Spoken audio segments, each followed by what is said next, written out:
सैयदना अबू हुरैरा रज़ियल्लाहु ताला अन्हा से रवायत है, नबी सल्लल्लाहु अलैहि वसल्लम ने फरमाया, फरिश्ते रूह कब्ज़ करने के लिए जब मरने वाले के पास आते हैं तो उसके नेक और साले होने की सूरत में कहते हैं, ए पाक रूह, तो पाक जिस्म में थी, अब तो जिस्म से निकल आ, तो खूबी वाली है, अल्लाह की रहमत से खुश हो जा, तेरे लिए जन्नत की नेमतें हैं, तेरा रब तुझसे राज़ी है। फरिश्ते मरने वाले को मुसलसल यही कहते रहते हैं, यहाँ तक कि रूह जिस्म से निकल आती है। ईमान वालों की रूह का आसमानों पर इस्तकबाल। सैयदना अबू हुरैरा रज़ियल्लाहु ताला अन्हा से रवायत है कि नबी करीम सल्लल्लाहु अलैहि वसल्लम ने फरमाया, जब मोमिन की वफ़ात का वक्त करीब आता है तो रहमत के फरिश्ते सफ़ेद रेशम का कफन लेकर आते हैं और कहते हैं, ए रूह, अल्लाह की रहमत, जन्नत की खुशबू और अपने खुश होने वाले रब की तरफ जाने के लिए इस हालत में इस जिस्म से निकल आ कि तू अपने रब से राज़ी और तेरा रब तुझसे राज़ी है।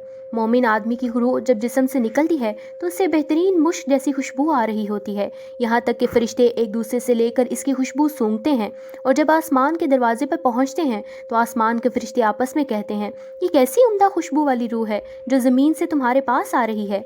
फरिश्ते इसे लिए हुए जैसे ही अगले आसमान पर पहुँचते हैं तो इस आसमान के फरिश्ते भी इसी तरह कहते हैं, यहाँ तक कि वो इस रूह को अहले ईमान की रूहों की जगह इल्लीजीन में ले जाते हैं।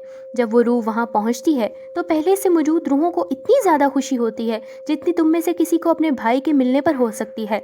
चनाचे बाज़ रूहें इस नई आने वाली रूह से पूछती हैं, फ़लाँ आदमी दुनिया में किस हाल में था? फिर वो आपस में कहती हैं, इसे ज़रा छोड़ दो, आराम करने दो, ये दुनिया के मसाइब व अलाम में मुब्तला था।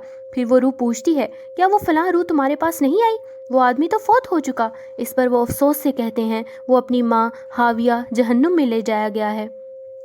अब हम जानेंगे मुनकर नकीर के बारे में। रसूलुल्लाह सल्लल्लाहु अलैहि वसल्लम ने कब्र में मैयत से सवालात करने वाले फरिश्तों की बाबत फरमाया कि इनका रंग सया और आंखें नीले रंग की होंगी। सवालात के वक्त मैयत की अकल का लुटाया जाना। हदीस है, सैयदना उमर रज़ियल्लाहु ताला अन्हा से रवायत है कि नबी करीम सल्लल्लाहु अलैहि वसल्लम ने सहाबा कराम रज़ियल्लाहु ताला अन्हा को कब्र में आजमाए जाने और मुनकर नकीर के सवालों जवाब के बारे में आगाह फरमाया तो मैंने पूछा, या रसूलुल्लाह, क्या उस वक्त मुझे मेरी अकल लौटा दी जाएगी? आप सल्लल्लाहु अलैहि वसल्लम ने फरमाया, हाँ। मैंने अर्ज़ किया, फिर मैं दोनों फरिश्तों मुनकर नकीर के लिए काफ़ी हूँगा। वल्लाह, अगर इन फरिश्तों ने मुझसे पूछा तुम्हारा रब कौन है तो मैं जवाब दूंगा, मेरा रब तो अल्लाह है, तुम बताओ तुम दोनों का रब कौन है।